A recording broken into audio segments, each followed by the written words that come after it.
안녕하세요. 오늘 여러분과 함께 살펴볼 내용은요. 바로 최근 금융과 보험 산업의 주요 동향입니다. 네, 보내주신 자료들을 보니까 금융 소비자 보호 강화라는 큰 흐름이 있고 또 그 안에서 업계가 어떻게 움직이는지 새로운 서비스는 어떤 게 있는지 흥미로운 내용들이 많더라고요. 맞습니다. 그래서 이 복잡한 정보들 속에서 여러분께 가장 중요하고 또 실질적으로 와닿을 만한 핵심 내용만 쏙쏙 뽑아서 명쾌하게 풀어드리는 게 오늘 저희 목표입니다. 자, 그럼 시작해볼까요? 네, 좋습니다. 오늘 다룰 내용들은요, 이게 단순히 개별 회사의 움직임, 이걸 넘어서서 금융 환경 전체가 어떻게 변하고 있는지 그 방향을 보여주는 것 같아요. 전체적인 방향이요? 네, 규제 당국의 역할 변화부터 시작해서요, 이게 또 금융회사들의 전략이나 상품, 그리고 궁극적으로는 여러분 같은 금융 소비자의 경험에 어떤 영향을 미치는지 그 연결고리를 파악하는 데 좀 초점을 맞춰보겠습니다. 좋습니다. 그럼 가장 먼저 눈에 띄는 건 역시 그 금융 소비자 보호. 이 부분이네요. 정부 차원에서도 이걸 굉장히 강조하고 있고 주요 금융그룹들도 발빠르게 움직이는 것 같던데요. 네. KB금융, 우리금융, 신한금융 이런 곳들이 구체적으로 어떻게 대응하고 있나요? 맞습니다. 이게 그냥 구호로만 그치는 게 아니고요. 실제 조직이나 프로세스 변화로 이어지고 있어요. 실제로요? 네, 예를 들어서 KB금융 같은 경우는요. 상품을 기획하는 맨 처음 단계부터 판매하고 나서 그 관리까지 모든 과정에서 소비자 보호를 최우선으로 딱 고려하는 그런 내부 시스템을 구축했어요. 처음부터 끝까지다요. 그렇죠. 그리고 우리금융은 여기서 한 발 더 나아가서 그 소비자 보호 총괄 책임자 CCO라고 하죠. 그분의 독립성을 좀 강화하려고 임기를 최소 2년 보장해주고 또 관련 인력이나 예산도 들리고 실질적인 권한을 더 주는 거죠. 힘을 실어주는 거네요. 네, 그러니까 분쟁이 생기기 전에 미리 막고 혹시 문제가 생기더라도 신속하게 대응할 수 있도록 힘을 키우겠다는 의지로 보입니다. 신한금융이나 LH 수서은행 다른 곳들도 다 비슷한 맥락에서 소비자 보호 관련 조직을 정비하고 그 불안전 판매를 사전에 막기 위한 내부 통제 기준을 강화하는 그런 추세예요. 확실히 예전에 그 DLF나 라임 사태 같은 아, 그런 대규모 불안전 판매 문제에 대한 반성이자 뭐랄까 다시는 그런 일이 없도록 하겠다는 그런 의지로 보이네요. 네, 맞습니다. 근데 이게 금융사들이 그냥 자발적으로만 하는 노력은 아니겠죠, 아무래도. 그렇죠. 방금 말씀하신 것처럼 과거 문제에 대한 깊은 반성이 분명히 깔려 있고요.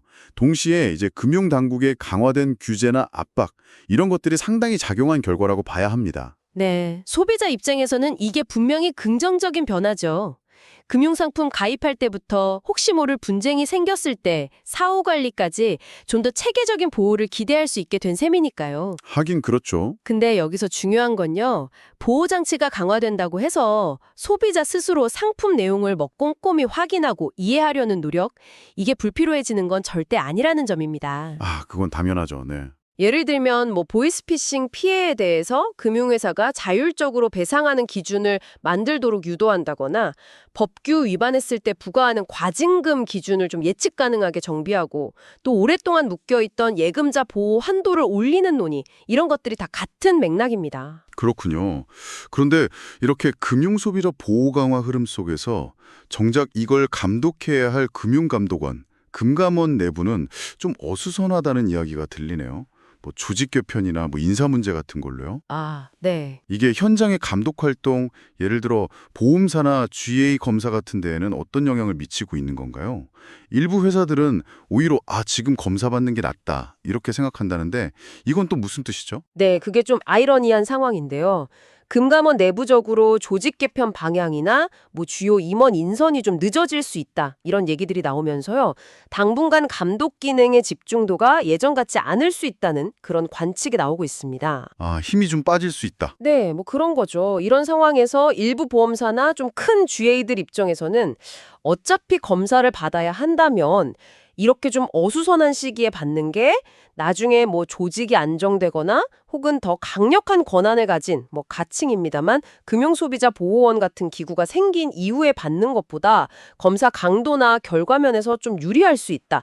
이렇게 판단하는 분위기가 좀 감지되는 겁니다. 잠깐만요. 약간 전략적으로 지금이 적기다. 뭐 이런 건가요? 그렇죠. 일종의 뭐 전략적 판단인 셈이죠. 아니 근데 그건 좀 걱정스러운데요.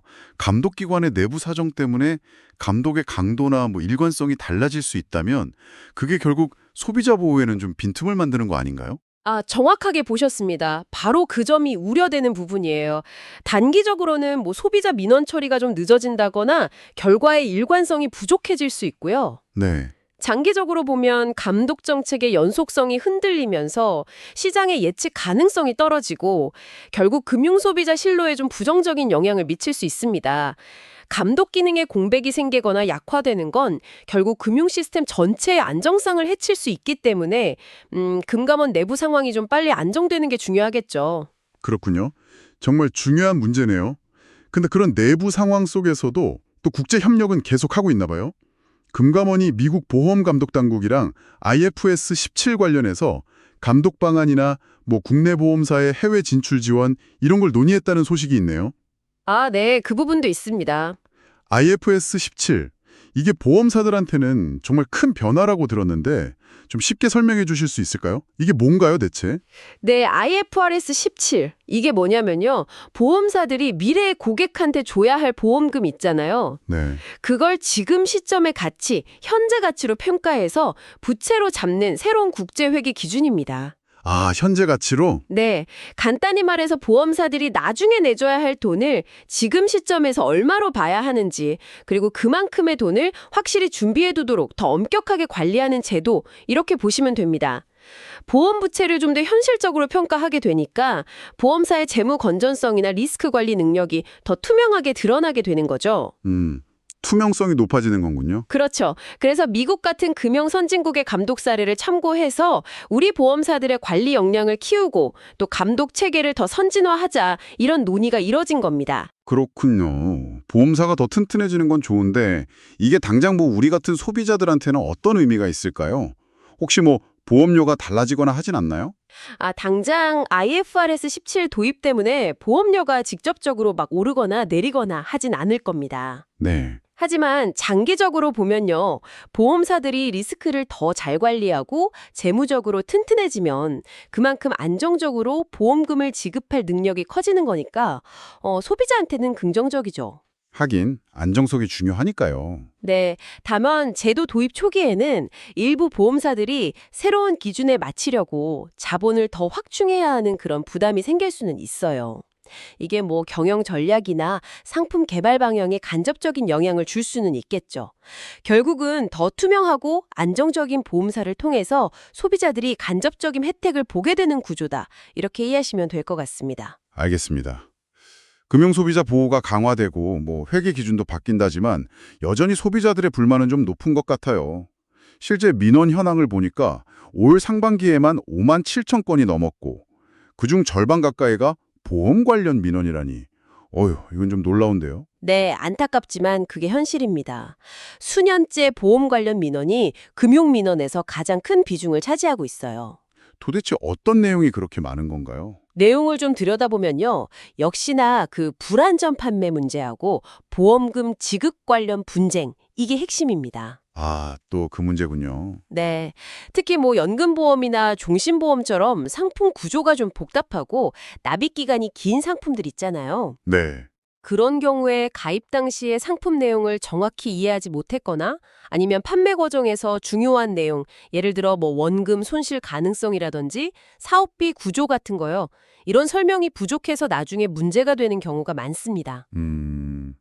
또 보험금을 청구했을 때 보험사가 보험금 산정 방식에 이의를 제기하거나 지급을 거절하거나 삭감하는 경우 이런 불만도 꾸준히 많고요. 특히 손해보험 민원이 작년 같은 기간보다 9.1%나 늘었다는 점은 좀 주목할 만한데요.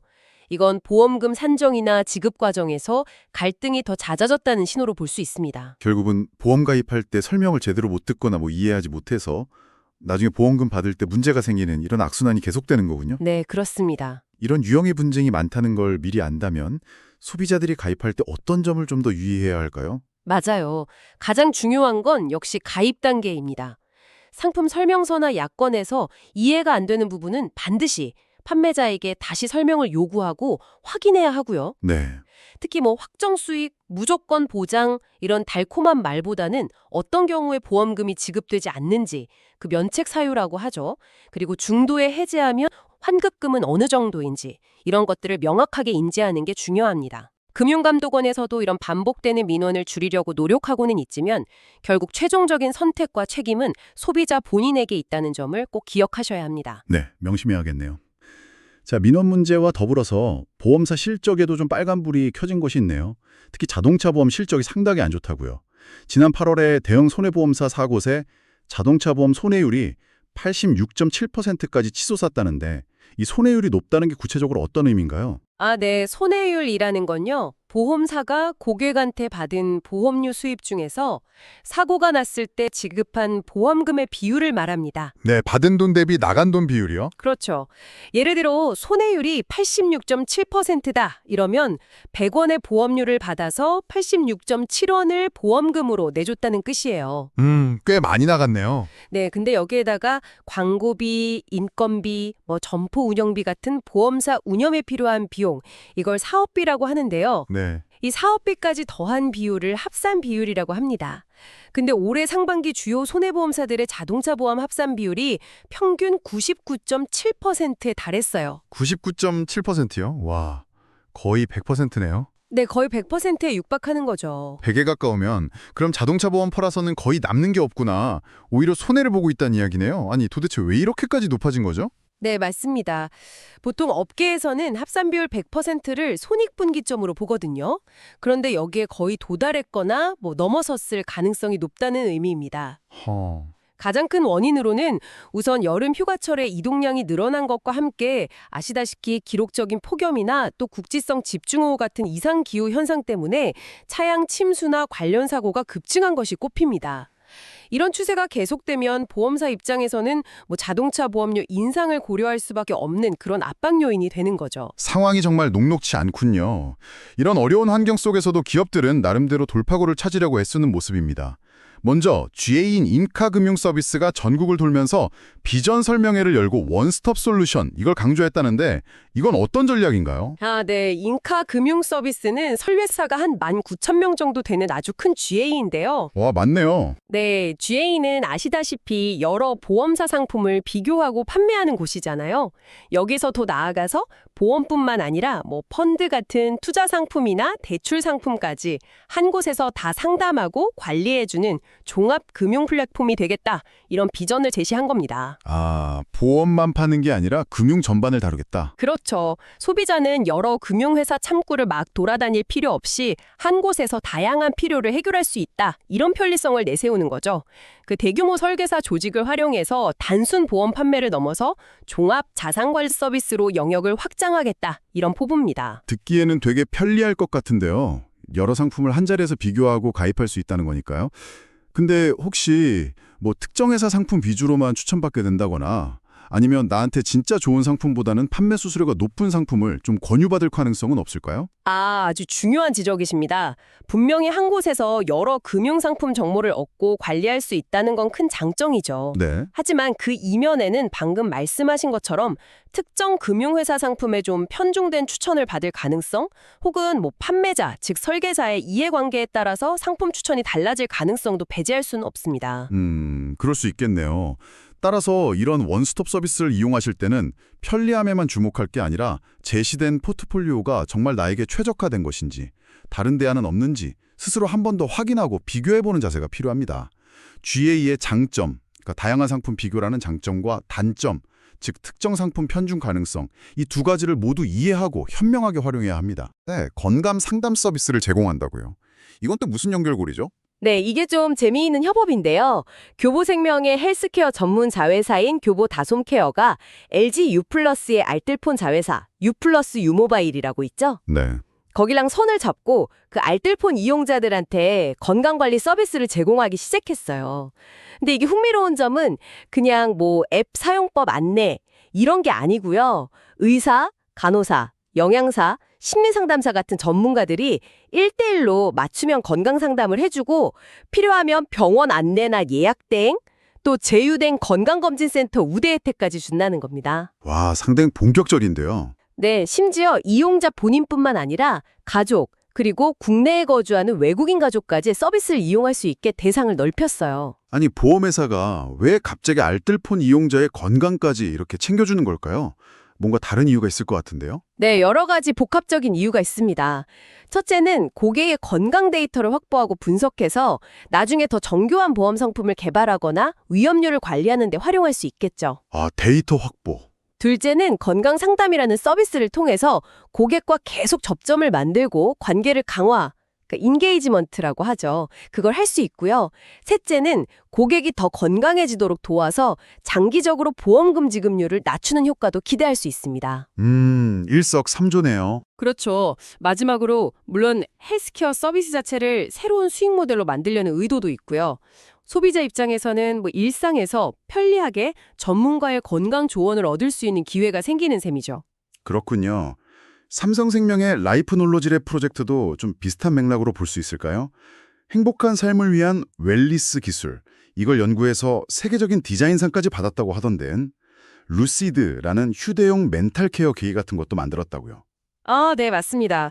삼성생명이 대학생 디자이너들하고 같이 더 나은 삶을 위한 기술이라는 주제로 진행하는 디자인 프로젝트인데요. 여기서 나온 아이디어들이 레드덧, 아이디어 같은 권위 있는 디자인 어워드에서 계속 상을 받으면서 주목받고 있어요. 오, 예를 들어 루시드라는 건 빛이랑 소리를 활용해서 사용자의 스트레스 해소나 집중력 향상을 돕는 휴대용 멘털 케어 기기 컨셉이고요. 브레이크라는 건 운동을 게임처럼 좀 즐겁게 할 수 있도록 돕는 스마트 홈 트레이닝 기기 아이디어입니다. 아, 재밌네요. 네, 이런 시도들은 보험사가 더 이상 질병이나 사고가 발생했을 때 사후적으로 돈으로 보상해주는 역할, 여기에만 머무르지 않겠다는 거죠. 고객의 평소 건강관리, 정신건강, 더 나아가서는 전반적인 삶의 질 향상에 기여하는 라이프케어 파트너로 진화하려는 의지를 보여주는 겁니다. 앞으로 보험 상품하고 이런 웰리스 서비스가 결합된 형태가 점점 더 많아질 것으로 예상됩니다. 와, 보험사의 역할이 정말 넓어지고 있네요. 자, 이번에는 좀 더 실질적이고 직접적인 혜택으로 느껴질 만한 소식입니다. DB손해보험이 추석 명절을 앞두고 자동차 보험 가입 고객들한테 차량 무상 점검 서비스를 제공한다고요? 아, 네. 그냥 점검만 해주는 거 아니라 실내 살균 소독에 타이어 공기압 체크까지 해준다니 이거 장거리 운전 앞두고는 꽤 유용하겠는데요? 네, 맞아요.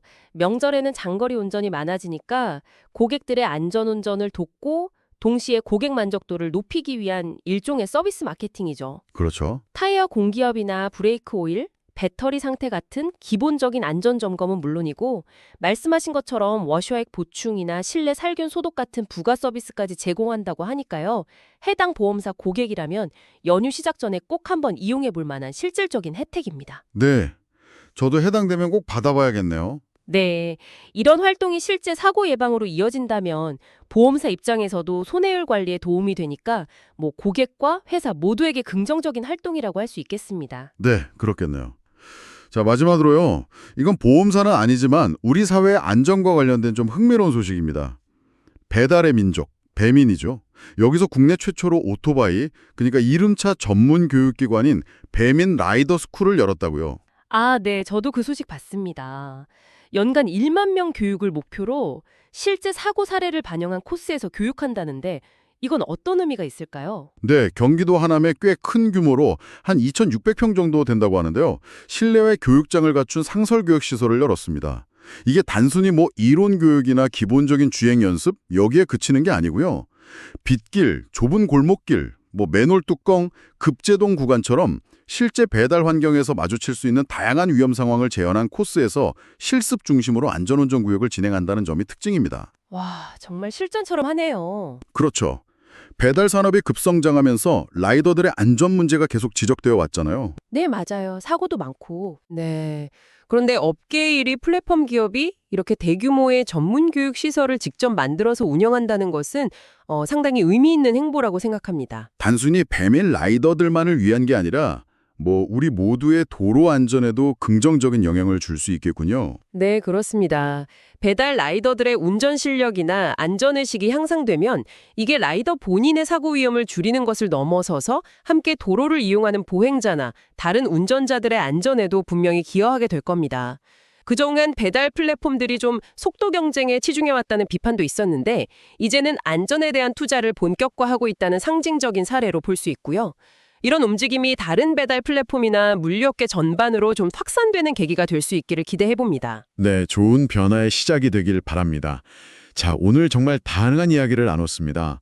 금융 소비자 보호 강화라는 큰 파도 속에서 감독 환경이 변화하고 또 여전히 높은 민원과 씨름하면서 실적 압박을 받는 보험사들의 모습, 그리고 이런 위기를 기회로 삼으려는 기업들의 새로운 전략과 서비스 혁신까지. 정말 숨가쁘게 돌아가는 현장인데요. 네, 정말 그렇죠. 자, 이 모든 변화 속에서 우리가 놓치지 말아야 할 핵심은 무엇일까요? 가장 중요한 것은 결국 여러분, 그러니까 금융 소비자로서 더 깨어있고 주체적으로 정보를 판단하고 활용해야 한다는 점인 것 같습니다. 네, 주체적인 자세. 네, 금융당국이나 회사가 제공하는 보호장치가 강화되는 것은 분명 환영할 일이지만 그 내용을 제대로 알고 필요할 때 적극적으로 목소리를 내는 것이 중요하고요. 동시에 불안전 판매나 보험금 지급 분쟁 같은 오랜 문제들은 여전히 존재하니까 누가 알아서 해주겠지 이런 생각보다는 내가 가입하는 상품, 내가 누려야 할 권리에 대해서 스스로 꼼꼼히 따져보는 자세가 필수적입니다. 그렇죠.